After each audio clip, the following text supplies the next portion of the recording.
Sahama and I'm from Food Rescue Hub. We're an environmental project that was set up a few years ago to ensure that food doesn't go to landfill, all this food behind me. So we bring it and make sure the community can get hold of it. So we're feeding lots of people in the community with food that would otherwise go to landfill.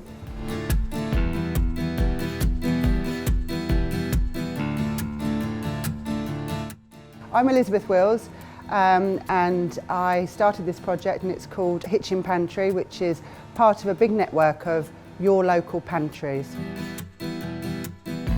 Families, single people become members. It costs them £4 to become a member, and they pay that membership fee weekly.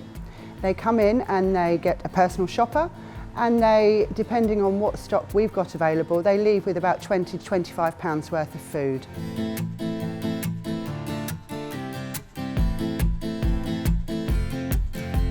My name is Susie Holding and I run with a bunch of volunteers Best Before Cafe. It's a food rescue project in Letchworth Garden City. My name's Sue Watkinson. I'm part of the Rotary Club of Hitchin Tile House, and that's led me to the Hitchin Food Provision Team, the Hitchin Mental Health Recovery Team, loads and loads of community fundraising we do, so we put back into the local community.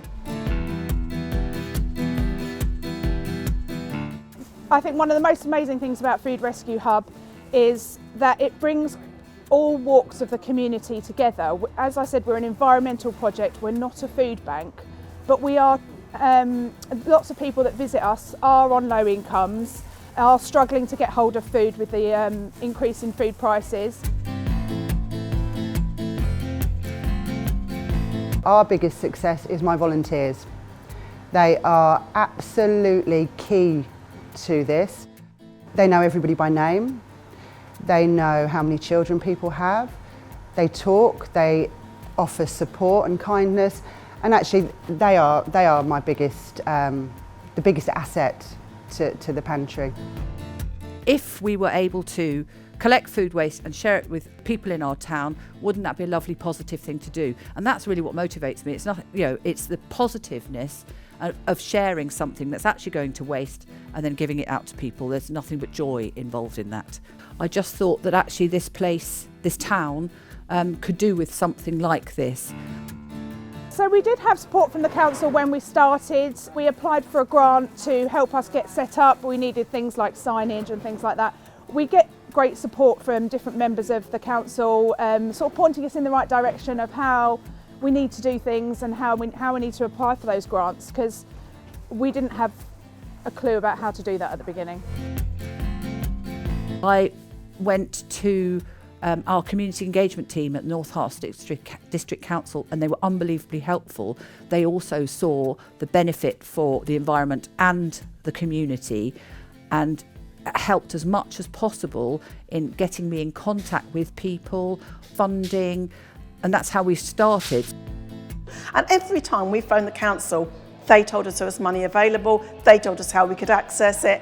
If we put an application in, they helped us with it. When we got it wrong, and we did get it wrong, they talked to us, phoned us up. So the relationship, I mean, I didn't know the council officers before this, so they are there to help. And I just thought councils, you just moaned about your bins. Who knew? My name's Judy Billing and I'm a councillor in Hitchin, have been for a long time, and my current most important role really is as Executive Member for Community Engagement.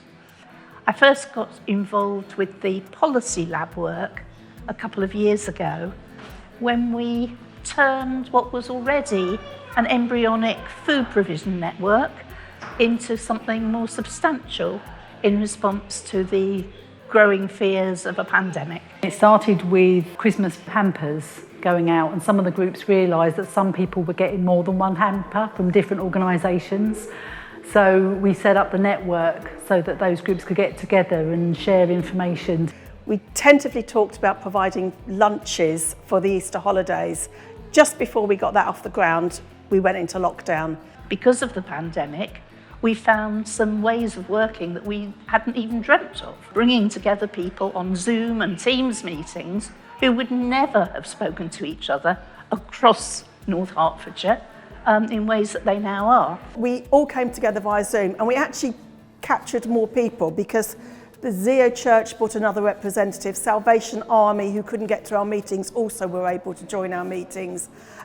Feed Up Warm Up had a Hitchin Pantry join, so we actually captured more people through Zoom. It's easy, you can sit in your own chair and do it.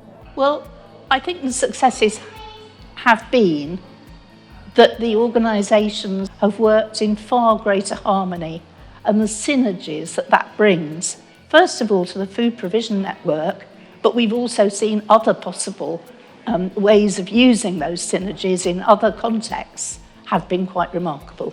Being part of two network provisions, so we have the bigger group, which involves Letchworth and Baldock and some in Royston and Hitchin, and then we have the smaller group in Hitchin as well.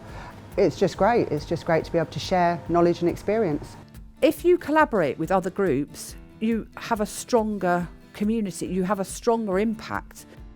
Because we know what's going on, that collaborative nature means that we hit everybody, we get to everybody. Actually, we're all there for the community, we're all there for the same reason, and it makes sense that we all work together. We're not in competition to each other, we all want to do something for our planet or for our community.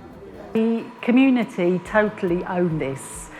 The only support we give is kind of a network meeting and a place for them to get together virtually, and then maybe the odd bits of advice and support when they need it. Then they can contact us and say, what do I do about this? I've got this issue, what do you think I should do? And that's about it really. The rest of it is completely run by the local community.